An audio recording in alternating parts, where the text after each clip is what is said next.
Hello, welcome to my channel. તો આજે આપણે બનાવવાના છીએ રીંગણા બટેટાનું શાક. રીંગણા બટેટાનું શાક તો બધા જ બનાવતા હોય, પણ આજે આપણે બનાવવાના છે પ્રસંગમાં બને એવું રીંગણા બટેટાનું શાક. તો આ ટીપ સાથે જોશો તો એકદમ લગ્ન પ્રસંગમાં બને તેવું જ બનશે. તો ચાલો બનાવીએ. આપણે કુકરમાં બનાવશું.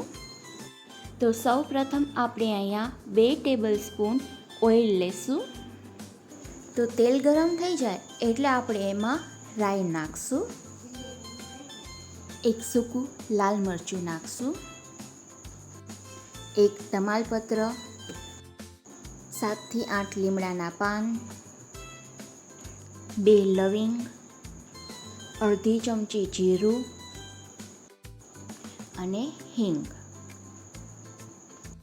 હવે આપણે ટમેટાં નાખશું. અહીંયા મેં 1 ટમેટું લીધું છે.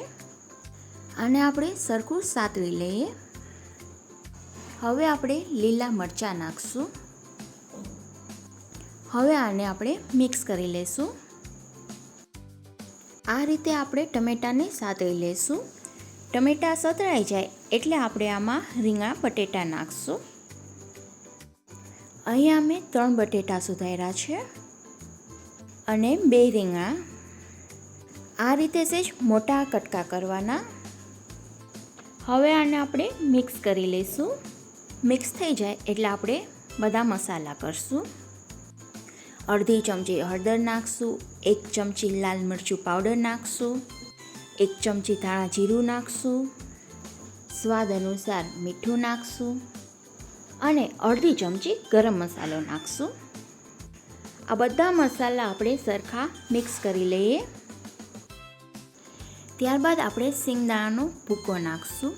અહીંયા મેં 3 ચમચી સિંગદાણાનો ભૂકો લીધો છે અને આને આપણે મિક્સ કરી લઈએ.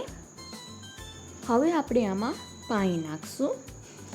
આમાં આપણે પાણી રીંગણા બટેટા ડૂબે એટલું નાખવાનું છે. આમાં આપણે પાણી થોડુંક વધારે જ નાખવાનું છે, કારણ કે આમાં આપણે સિંગદાણા નાખ્યા છે એટલા માટે. હવે આપણે આમાં 3 વિસલ વગાડી લઈશું. આપણું શાક એકદમ ચડી ગયું છે. હવે આપણે પાછો ગેસ શરૂ કરી આમાં આપણે અડધી ચમચી ખાંડ નાખશું અને અડધું લીંબુ નાખશું અને ઝીણી સમારેલી આપણે ધાણાભાજી નાખી દઈએ. તો તૈયાર છે આપણું લગ્ન પ્રસંગમાં બને તેવું રીંગણા બટેટાનું શાક. આ ટીપ સાથે બનાવશો તો એકદમ એવું જ બનશે.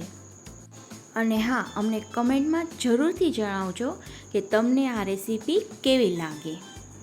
તો આ વિડીયોને લાઈક કરી દેજો, શેર કરી દેજો.